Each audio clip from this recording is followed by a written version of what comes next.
नमस्कार, मैं दीपक शर्मा और मेरे YouTube मंच पर आपका स्वागत है।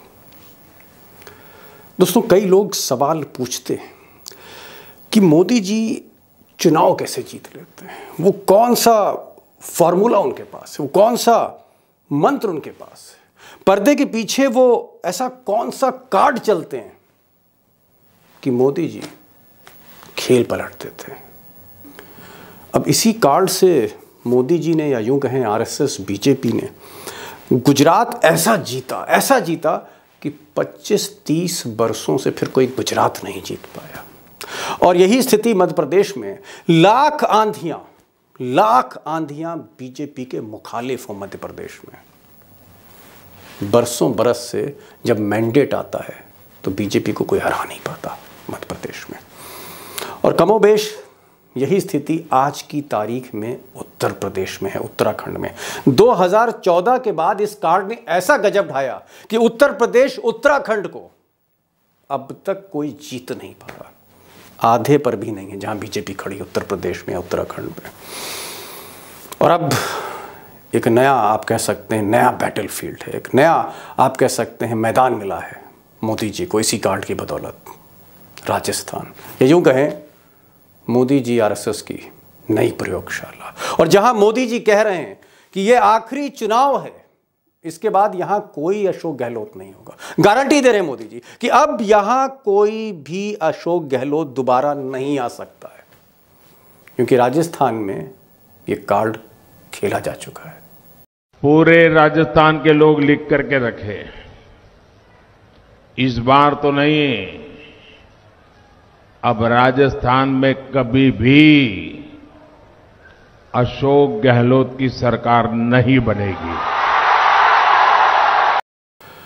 अब दोस्तों, अगर आप राजस्थान के इस पूरे चुनावी कैंपेन को या मोदी जी के चुनावी कैंपेन को थोड़ा सा पीछे मुड़कर देखेंगे, थोड़ा सा खंगालेंगे, तो अक्टूबर 2023, इसी अक्टूबर में जब मोदी जी जयपुर में एक रैली कर रहे थे, उस वक्त उन्होंने उस सनसनीखेज घटना की याद दिलाई पूरे राजस्थान को, जिसने पूरे दुनिया में बवाल मचा दिया था।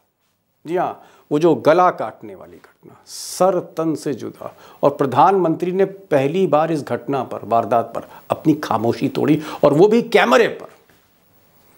दरअसल इस घटना का जब उन्होंने जिक्र किया, सर तन से जुदा, उसी वक्त मोदी जी ये कार्ड चल चुके थे, या यूं कहें कि उस कार्ड की शुरुआत मोदी जी ने कर दी थी, और उसका असर आज आपको देखने को मिल रहा है। वहां कौन पैसा लगाना चाहेगा, कौन पूंजी निवेश करेगा, जहां सरेआम गला काटने की घटनाएं हो। अब दोस्तों, सच्चाई यह है कि अगर आप राजस्थान देखें, मैं मध्य प्रदेश की बात बाद में करूंगा, लेकिन मैं राजस्थान की बात करना चाहता हूं। राजस्थान में पिछले 2 वर्षों से मोदी जी का बार बार जाना, अमित शाह का बार बार जाना, मोहन भागवत का बार बार जाना, और हर मोहल्ले में, हर कस्बे में उन बाबाओं की तलाश करना जो बाबा ऐसी वाणी बोलते हो। जी हाँ, ऐसी वाणी बोलते हो। ऐसे बाबाओं की तलाश की गई और एक माहौल बनाया गया। और खासकर नूपुर शर्मा, जिन्होंने मोहम्मद साहब के बारे में एक बहुत विवादास्पद बयान दिया था, उसके बाद जिस तरह से विश्व हिंदू परिषद ने, आरएसएस ने जो रैलियां करी एक एजेंडा के तहत, इस कार्ड के तहत, राजस्थान बहुत कम समय में बीजेपी की नई प्रयोगशाला बन गई। गुजरात के बाद मध्य प्रदेश के बाद उत्तर प्रदेश के बाद उत्तराखंड के बाद लेटेस्ट प्रयोगशाला मोदी जी की लैब राजस्थान। यकीन ना हो तो इन बाबाओं को सुन लीजिए। कराची बनाना चाहते हो, लेकिन नॉनवेज रोड पे बेच सकते हैं क्या खुले में? नहीं, रोड पे नॉनवेज बेच सकते हैं क्या खुले में?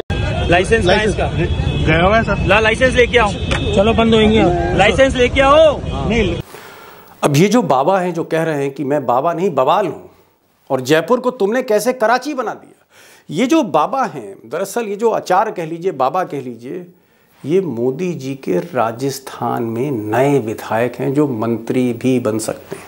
लेकिन इनसे 10 कदम आगे ये बाबा हैं, बाबा बालकनाथ या बाबा योगी बालकनाथ। योगी जी के शिष्य हैं, अपने को योगी जी का छोटा भाई कहते हैं, और इनकी वाणी अगर आप सुन लेंगे तो सारी वाणी भूल जाएंगे, सारी बोली भूल जाएंगे। बाबा बालकनाथ। और इनकी खास बात यह है कि ये ना सिर्फ विधायक हैं, ना उससे पहले ये सांसद थे, बल्कि सांसद और विधायक दोनों हैं। आज इन्होंने इस्तीफा दिया है लोकसभा से, एमपी का, अब ये विधायक हैं राजस्थान के और मुख्यमंत्री की दौड़ में भी हैं।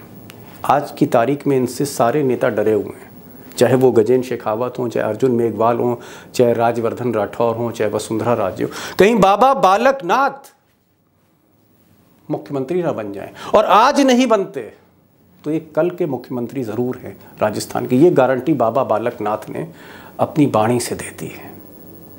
कि मैं कहना चाहता हूं उन सब लोगों से, इन गुंडे मवाली बदमाशों से, इन प्रॉपर्टी के दलालों से, समय से अपना राशन कार्ड बंगाल का कर्नाटक का बनवा लो। बीजेपी की सरकार आने वाली है, तुम लोगों को राजस्थान में छुपने की जगह नहीं मिलेगी। अब बाबा बालकनाथ की कई खासियत हैं। बाबा बालकनाथ यादव समाज से आते हैं। ये उत्तर प्रदेश में अखिलेश यादव को काउंटर कर सकते हैं, बिहार में ये तेजस्वी यादव को काउंटर कर सकते हैं, और राजस्थान में इनकी छत्र छाया में मोदी जी का कार्ड फल फूल सकता है 2024 में। लेकिन इनकी सबसे बड़ी खासियत क्या है?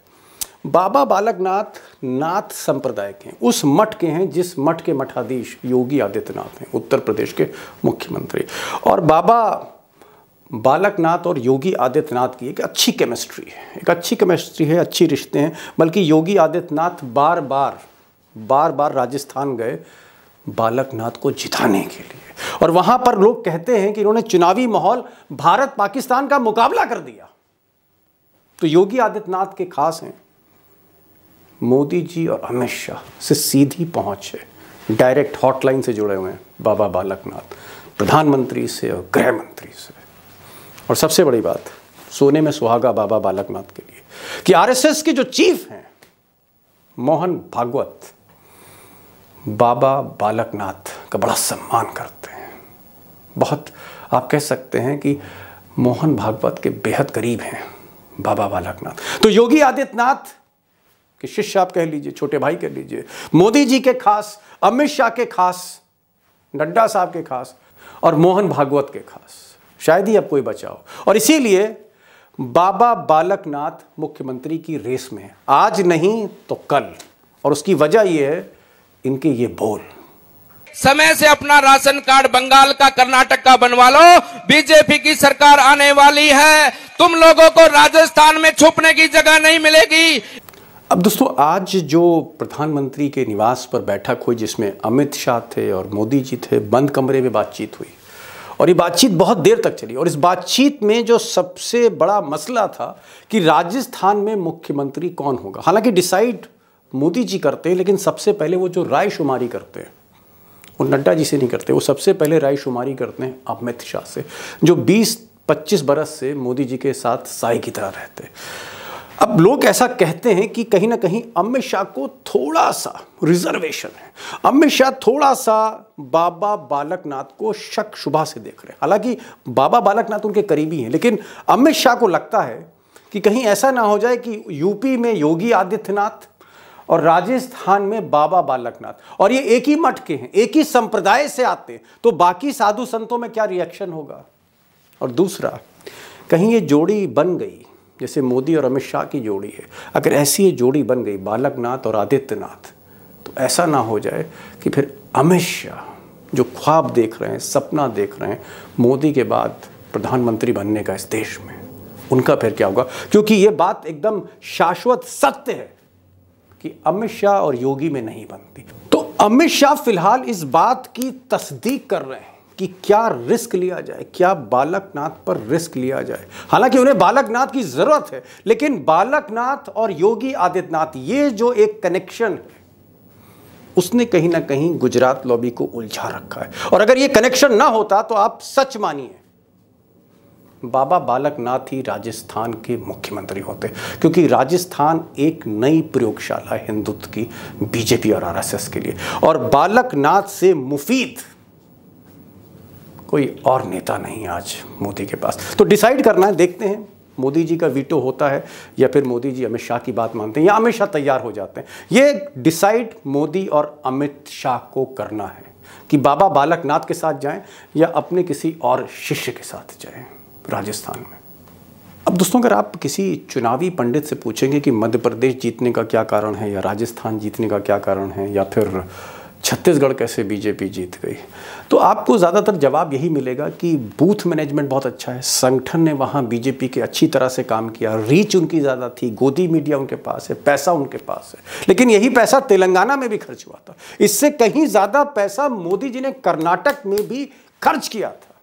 लेकिन सच ये है, हकीकत ये है, पर्दे के पीछे का सच ये है जो बीजेपी के नेता मानते हैं कि जो हिंदी पट्टी है यहाँ राजस्थान, मध्य प्रदेश, छत्तीसगढ़, हरियाणा, उत्तराखंड, उत्तर प्रदेश, ये जो हिंदी पट्टी है जिसे हिंदी हार्टलैंड कहते हैं, मोदी जी ने पिछले कुछ वर्षों में, मोदी जी, अमित शाह, योगी, आरएसएस, इस हिंदी हार्टलैंड को हिंदू हार्टलैंड में कन्वर्ट कर दिया। और ये जो चुनाव है ये तस्दीक करते हैं कहीं ना कहीं, और शायद इसीलिए मुझे आज कोई बीजेपी के एक रिपोर्टर बता रहे थे जो बीजेपी को कवर करते हैं कि एक लिस्ट बनाई जा रही है और बाबा बाल मुकुंद आचार्य जैसे लोग या फिर बालकनाथ जैसे लोग कस्बे कस्बे में, जिले जिले में ढूंढे जा रहे हैं। और हो सकता है कि बीजेपी इस बार जो टिकट की लिस्ट बना रही है उसमें मध्य प्रदेश में, छत्तीसगढ़ में, उत्तर प्रदेश में, उत्तराखंड में, हिमाचल प्रदेश में, राजस्थान में, गुजरात में भी आपको बाबा ही बाबा दिखेंगे। यही कार्ड है जिसको मोदी 2024 में राम मंदिर के उद्घाटन के बाद खुलकर खेलेंगे। अब दोस्तों, पर्दे के सामने चाहे मोदी विकास पुरुष बन के आएँ या युग पुरुष बन के आएँ या इलेक्शन मैनेजमेंट के गुरु बन के आए या फिर ये वो बताएं कि उनसे अच्छा इस वक्त भाषण देने वाला कोई नहीं है, मोदी मैजिक जिसे लोग कहते हैं, गोदी मीडिया कहती है, ये सारी चीज़ें पर्दे के सामने हैं। पर्दे के पीछे ये वही कार्ड है जिस कार्ड से मोदी जी गुजरात पर काबिज़ हैं, उत्तर प्रदेश पे काबिज़ हैं, दोबारा काबिज़ हो गए मध्य प्रदेश में, और इसी कार्ड से जो राजस्थान इन्होंने छीना। और भी कई राज्य हैं, लंबी फेरिस्त है हिंदी हार्टलैंड में, हिंदी पट्टी में। सवाल इस बात का है कि ये जो कार्ड है, ये जो हिंदुत्व का कार्ड है या जो साइलेंट कार्ड है या अंडर करंट है, जो इसकी काट किसने किसने ढूंढी। हकीकत यह है कि इसकी काट अरविंद केजरीवाल ने ढूंढी और मोदी जी को 2 बार पटकनी दी, 2 बार। शर्मनाक हार मोदी जी के नाक के नीचे केजरीवाल के हाथों हुई है और मोदी जी तब से केजरीवाल के पीछे ऐसा पड़े हैं कि आधे से ज़्यादा आम आदमी पार्टी के सीनियर लीडर आज जेल में हैं और अगली बारी केजरीवाल की है, क्योंकि केजरीवाल ने इस हिंदुत्व कार्ड की कार्ड ढूंढ ली, इस कार्ड की काट ढूंढ ली है। और यही काट ढूंढी ममता बनर्जी ने बंगाल में, जहाँ कहीं ना कहीं गुजरात लॉबी को उन्होंने रास्ता दिखा दिया, दरवाज़ा दिखा दिया एग्जिट का। और इसी कार्ड को नीतीश और लालू ने, या यूं कहूँ नीतीश और तेजस्वी ने, उसको ओबीसी कार्ड्स से काटा है। लेकिन सवाल इस बात का है कि क्या अब तक राहुल गांधी हिंदी पट्टी में, क्योंकि इस कार्ड का जो सबसे ज़्यादा असर है वो इसी हिंदी पट्टी में, इन्हीं स्टेट्स में, वो चाहे मध्य प्रदेश कह लीजिए, वो उत्तर प्रदेश कह लीजिए, वो राजस्थान कह लीजिए, जो नई प्रयोगशाला, इस कार्ड का सबसे ज़्यादा असर इसी बेल्ट में। और सच ये है कि राहुल गांधी हो या प्रियंका गांधी हो या टीम राहुल गांधी हो, इस कार्ड का काट अब तक ढूंढ नहीं पाई। और शायद हो सकता है इस कार्ड के लिए उन्हें उद्धव ठाकरे से मदद लेनी पड़े, नीतीश कुमार से मदद लेनी पड़े, केजरीवाल से मदद लेनी पड़े, ममता से इसका गुर पूछना पड़े, मंत्र पूछना पड़े। और हो सकता है कि जो मीटिंग होने वाली है 17-18 तारीख को, ऐसा लोग कहते हैं कि हिंदी पट्टी में क्या काट होगी मोदी जी की, क्योंकि अगर ये काट नहीं ढूंढी, ये तोड़ नहीं ढूंढा राहुल गांधी ने, तो वही हाल होगा, जीती हुई बाजी हाथ से निकल जाएगी। क्योंकि पर्दे के पीछे कार्ड वही है, सर तन से जुदा। जी हाँ, देश का प्रधानमंत्री बोलता है रैली में। अब दोस्तों, ज़मीनी सच ये है कि अगर मोदी जी के इस हिंदुत्व कार्ड की अगर काट नहीं ढूंढी, तोड़ नहीं ढूंढी राहुल गांधी ने, तो हिंदी पट्टी में, हिंदी हार्टलैंड में, काऊ बेल्ट में, उत्तर भारत में तकरीबन 125 से ज़्यादा सीटें हैं जहां बीजेपी और कांग्रेस की सीधी फाइट है। वहां केजरीवाल नहीं है, वहां पर ममता बनर्जी नहीं है, वहां नीतीश कुमार नहीं है, वहां उद्धव ठाकरे नहीं, वहां स्ट्रेट फाइट है। और इसलिए इसकी काट ढूंढनी पड़ेगी, वरना 2024 का सफ़र इतना आसान नहीं होगा राहुल गांधी के लिए, जो आप कह सकते हैं बीजेपी की प्रिंसिपल अपोनेंट पार्टी है, मुख्य प्रतिद्वंदी दल है। और कांग्रेस को लीड लेना, कांग्रेस को आगे बढ़कर सीटें छीनना, 100 से ज़्यादा, 125 से ज़्यादा सीटें लाना ज़रूरी है अगर मोदी को कुर्सी से उतारना है। तो इसके लिए काट ढूंढनी पड़ेगी, तोड़ ढूंढनी पड़ेगी। और मैंने कहा कि देखते हैं 17-18 तारीख को राहुल गांधी क्या गुरु मंत्र लेते हैं केजरीवाल से, नीतीश कुमार से, ममता बनर्जी से, उद्धव ठाकरे से। बहरहाल ये आज का वीडियो था, इम्पॉर्टेंट वीडियो था, और आपकी इस पर राय प्रतिक्रिया का मैं इंतज़ार करूँगा। ज़रूर अपनी प्रतिक्रिया कमेंट्स बॉक्स में लिखिएगा। अगर आपने इस चैनल को सब्सक्राइब नहीं किया तो प्लीज़ सब्सक्राइब करिए, दोस्तों से कहिए। बेल आइकन उसको आप क्लिक कर सकते हैं, नोटिफिकेशन आपको पहले मिलेगा। तो ये आज का वीडियो था, फिर मिलते हैं एक नए वीडियो के साथ। तब तक के लिए नमस्कार।